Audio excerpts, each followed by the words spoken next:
¿Ustedes habían notado que nunca nadie se refiere a la infancia de Boric?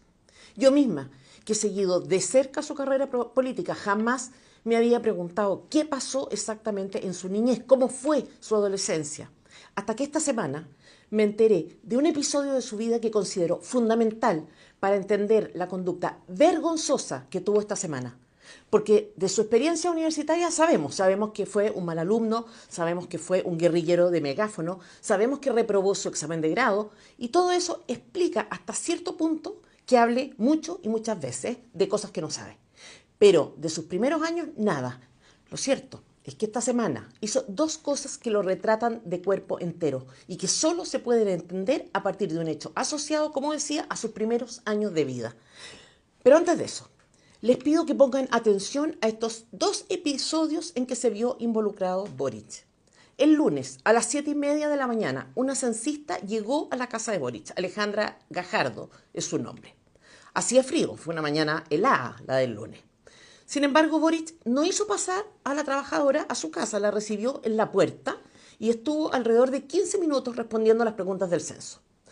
Así cubría la prensa tan majestuosa escena. Por favor, fíjense en el gesto condescendiente de Boric. Está el presidente Gabriel Boric, que está siendo censado en estos momentos y donde vemos ahí que están haciendo las preguntas correspondientes ahí a la puerta de su casa en Barrio Yungay. Abrigadito el presidente. Con gorrito. Frío, pues, buena boina, buen abrigo. En algún momento, Boric tuvo la gentileza de ofrecerle un piso a Alejandra, como la llamó él en su publicación de Instagram, para que pudiera tomar nota sentada. La escena me extrañó. La verdad es que las personas pueden responder las preguntas del censo desde el umbral de la puerta o en el frontis de la casa, pero dejar pasar es una opción. Boric podía haberlo hecho. No fue así. Y no lo entendí hasta que me enteré de que la prensa fue convocada especialmente para cubrir el hecho noticioso. ¿Qué clase de narcisismo es este? ¿Citar a la prensa para entregarles esto? Obviamente todo tiene una presentación, es el ejemplo que da el monarca para que los súbditos colaboren como él con el censo. Pero se trató en realidad de una performance, de una puesta en escena, otra más del presidente, en la que se dejaría ver como un ciudadano responsable, que cumple con su deber cívico, que da ejemplo y que además se muestra deferente con la censista, ofreciéndole un modesto piso en el que sentarse, porque Boric, hasta para ostentar modestia, es pomposo. El presidente domina la cultura del espectáculo. Es lo que ha hecho toda su vida. Es quizá lo único que sabe hacer a cabalidad. Mostrarse, exhibirse, alardear. Pero eso no fue todo, porque ese día, el día del censo, Boric estrenó también un nuevo look. Le hemos visto varios. En la segunda vuelta presidencial, por ejemplo, se mostró como Peter Parker, la versión nerd del Hombre Araña cuando viste de civil. Como diputado tuvo periodos de Moicano, otro de Che Guevara. A la Moneda se le ha visto llegar en versión checopete, carreteado, trasnochado, camisa fuera del pantalón. Cuando Bukele estuvo de moda, pasó una semana usando un jockey y anteojos de sol parecidos a los del presidente salvadoreño, pero lo de ahora es distinto, es más sofisticado. Boina, jeans, zapatilla, abrigo hasta la rodilla. ¿Qué pretende? Poeta maldito, intelectual de izquierda, sociólogo de la USACH, bohemio. No sé. Pero esta inclinación travestista, esta obsesión histriónica, dice mucho de él y de lo que solía hacer en sus primeros años de vida. El problema es que esto no fue todo lo que se supo de él en la semana. Boric también habló, y cuando habla queda en evidencia que esos cambios permanentes de estilo se corresponden con su inconsistencia, con su falta de contenido. Es un recipiente sin contenido y precisamente porque es vacío en el fondo, la forma cambia permanentemente también. ¿Vieron ustedes, por favor, las declaraciones que hizo en relación a los bancos? Por favor, no se pierdan un solo detalle de lo que dijo. En Chile, una de las industrias que más ha costado reactivar es de la construcción. Y ahí yo quiero hacer un llamado a los bancos. Los bancos han estado, como se dice, muy coñetes, en particular con las empresas de construcción para poder sacar adelante nuevos proyectos. Boric le dice a la industria financiera, a los bancos, que no sean coñetes. Porque si no fueran tan coñetes, acá viene la locura, las empresas de la construcción podrían sacar adelante sus proyectos. ¿Y saben ustedes cuál es el problema? Que esto demuestra que no tiene cresta idea de lo que está hablando. De inmediato explico por qué. Usted, presidente, puede criticar a los bancos. Yo no soy defensora de ninguna industria y menos de esa. Pero ¿sabe qué? Lo que usted no puede es ignorar las raíces del problema que afecta al rubro inmobiliario. Porque si no entiende los problemas, difícilmente podrá resolverlos. ¿Sabe cuántos chilenos que trabajaban en la construcción habían perdido su trabajo en diciembre pasado en comparación con el año anterior? 76.000. Esas son personas, son familias. Y si usted genuinamente está preocupado por ellos, entonces infórmese bien, porque hay 110.000 empleos que no se recuperan desde el 2019, el estallido, como le llama usted. La explicación de esta crisis, presidente, tiene que ver directamente con usted y con el Estado. Pero antes de hablarle de su responsabilidad, déjeme decirle lo que usted debería saber. En Chile hay actualmente 114.000 unidades de viviendas disponibles que no se han podido vender, según la Cámara Chilena de la Construcción. En la última encuesta del Banco Central, un órgano autónomo, se reporta que los bancos están recibiendo un 40% menos de solicitudes de crédito. O sea, el primer problema a enfrentar, si quiere reactivar la construcción, está aquí, en la demanda. ¿Qué sentido tiene pedir a los bancos que den crédito para construir si no se puede vender lo que ya está construido? Es una vergüenza que usted no sepa esto y que actúe como si el problema de fondo fuera que los bancos son, como dice usted, coñete.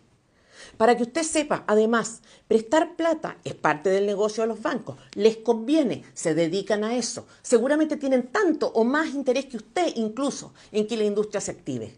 Entonces, si quiere criticar a los bancos, adelante. Pero este nivel de ignorancia es inaceptable. Socobesa, una empresa muy relevante del rubro, ha dicho exactamente lo mismo. En la medida en que se recupere la demanda y mejore el escenario macroeconómico, Marcel, a ti te hablan, se podría empezar a recuperar el tiempo perdido. Ignorancia y carerrajismo también.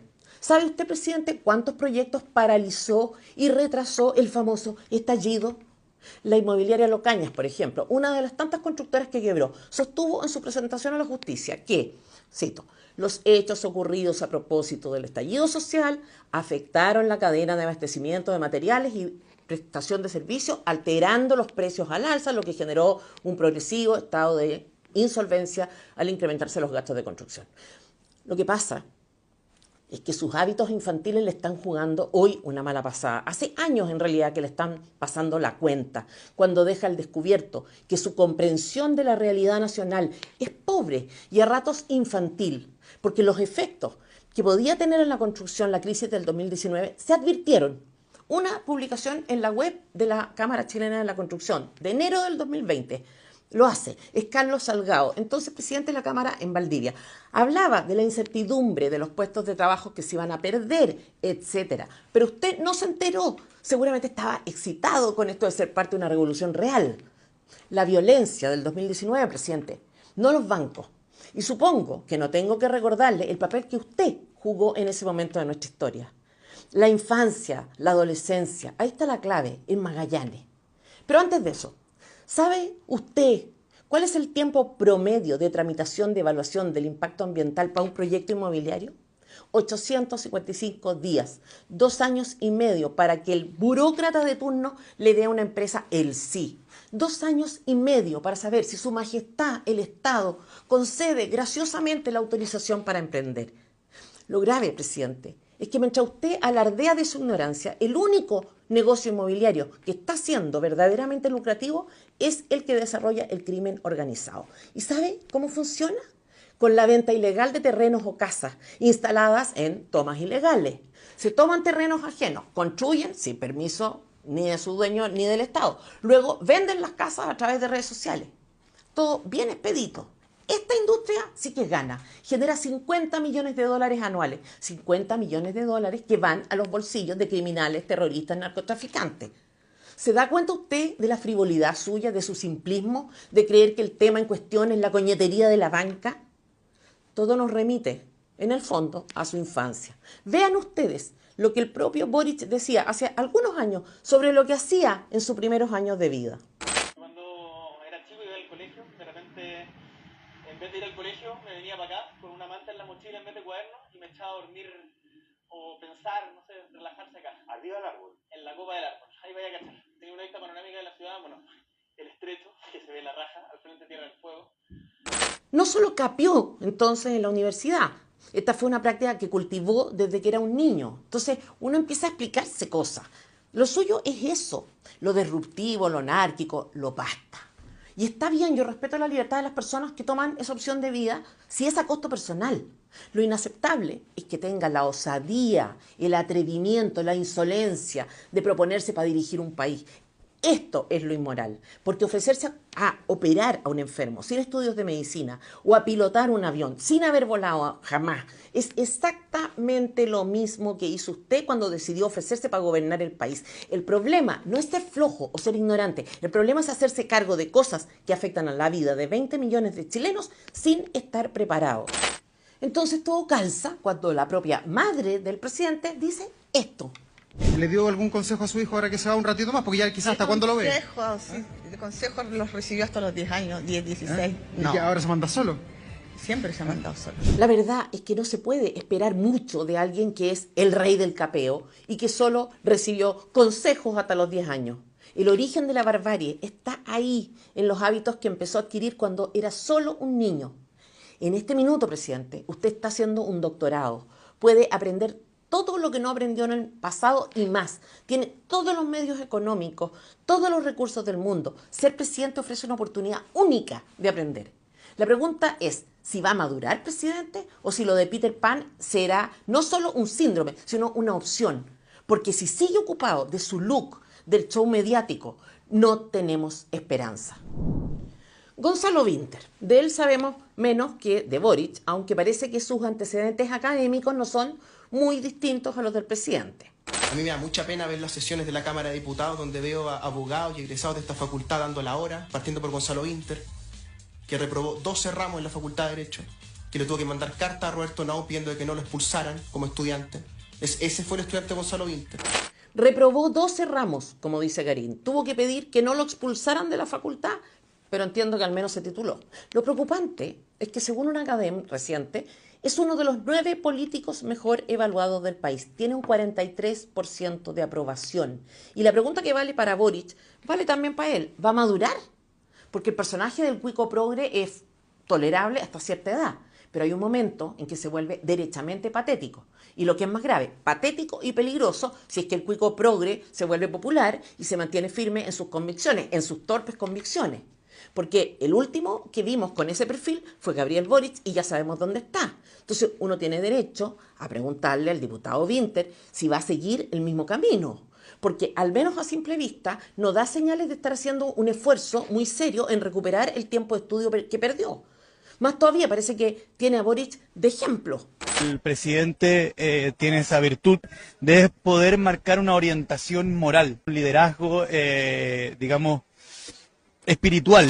Mala señal si tiene a Boric de referente y además repite el discurso del octubrismo trasnochado, porque Vinter dijo y sigue diciendo que hubo violaciones a los derechos humanos durante el estallido. Acerca de la responsabilidad política de los 2 ministros del Interior que ha tenido este gobierno y del presidente de la República con respecto a las violaciones de derechos humanos.